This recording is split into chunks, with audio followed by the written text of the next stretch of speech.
Les pays occidentaux sont endettés depuis des décennies. Ce n'est pas nouveau.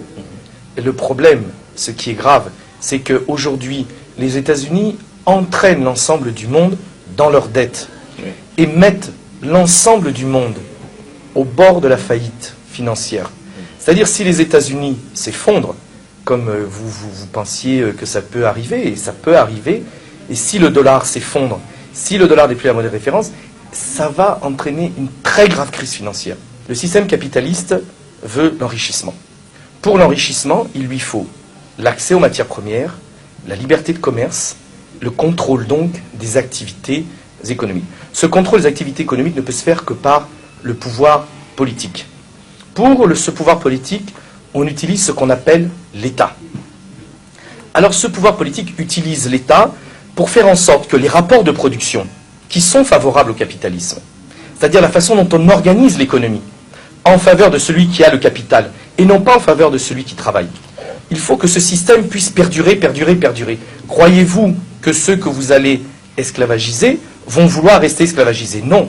Donc vous devez utiliser des systèmes pour que les rapports de production se reproduisent. C'est ce qu'on appelle la reproduction des rapports de production. Et qu'est-ce que fait le capitalisme? Eh bien, le capitalisme utilise deux choses. L'État, dans son aspect répressif, ce qu'on appelle l'appareil répressif d'État. Système politique, justice, armée, police, pour faire régner son ordre, que lui a décidé. Alors pour ça, il utilise des politiques, des politiciens qu'il finance, parce que si vous voulez être président aux États-Unis, en France, en Russie ou ailleurs, il vous faut de l'argent. Qui va vous donner cet argent? Ce ne sont pas les pauvres, ce ne sont pas les chômeurs, ce ne sont pas ceux qui vont gagner 50 $ par mois. Ceux qui vont vous donner l'argent sont les capitalistes. Et c'est eux qui vont, en vous aidant, en vous produisant, faire en sorte que vous défendiez leur politique. Donc, une fois qu'ils sont au sommet de l'État, les lois sont organisées de manière à défendre le système capitaliste. Donc, on utilise l'appareil répressif d'État, comme l'ont fait les colonisateurs, pour prendre les matières premières, pour gagner plus d'argent, la finalité du capitalisme. Mais de l'autre côté, on sait que les peuples, même face à un appareil répressif d'État, peuvent se révolter, peuvent dire non. Et quelquefois renversent l'appareil répressif d'État. C'est ce qui s'est passé en Chine, en Corée du Nord, au Vietnam, au Cambodge, en Russie, en Mongolie, en Ukraine, dans beaucoup de pays. Donc pour éviter qu'il y ait une lutte des classes trop forte entre les capitalistes et le peuple, entre les exploiteurs et les exploités, au-delà de l'appareil répressif d'État, le capitalisme utilise ce qu'on appelle les appareils idéologiques d'État. C'est-à-dire, il achète une sorte de consensus sur son système. De quelle manière? Par l'école. Les enseignements ne sont jamais neutres. Les enseignements sont toujours organisés d'une manière à orienter la pensée de l'élève pour qu'il puisse être au service du capitaliste.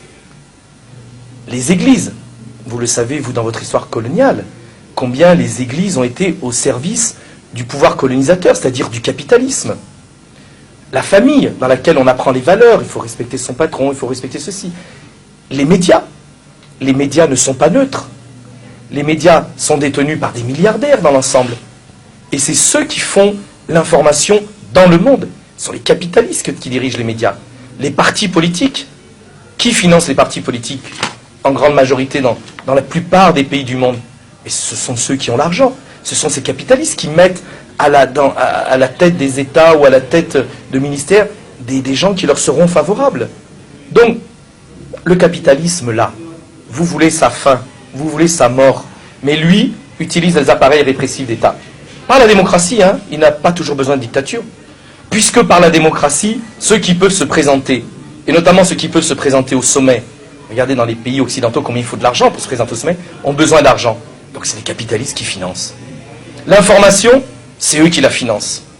Les programmes d'école, c'est l'État avec ceux qu'ils ont mis en place. En détournant les réalités, en ne disant pas la vérité, en utilisant l'école, les églises, etc., eh bien les peuples doivent aller à l'intérieur des églises, à l'intérieur de l'école, à l'intérieur des partis politiques, à l'intérieur des syndicats, à l'intérieur des médias, pour eux dire non, nous ne voulons pas de ce capitalisme. Nous voulons d'un monde qui nous soit plus favorable et plus juste. Et ne pas accepter cette idéologie-là.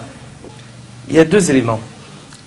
Premièrement, dans la plupart des pays d'Afrique, il n'existe pas de vraie bourgeoisie nationale. il n'existe pas de vrais capitalistes. C'est-à-dire, vous n'allez pas à la table pour aller discuter des grandes décisions du monde. Où sont les grands capitalistes africains qui viennent discuter à Davos chaque année? Le temple du capitalisme, ce grand congrès du capitalisme mondial à Davos. Quels sont les capitalistes africains? Il n'y en a pas. Pourquoi? Parce qu'il n'y a pas de vraie bourgeoisie nationale. Tant qu'il n'y a pas de bourgeoisie nationale dans les pays africains, le problème de l'Afrique, c'est que la lutte des classes n'existe pas. C'est-à-dire, les églises sont plus du côté en général des pouvoirs, ou dans la collection de pasteurs qui viennent chercher des belles Mercedes, des belles voitures, etc., qui font beaucoup d'argent.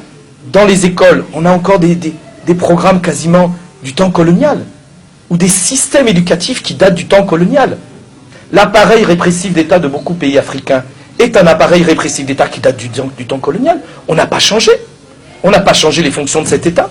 Dans beaucoup d'États africains, au niveau des médias, la plupart des médias vont chercher leurs dépêches où?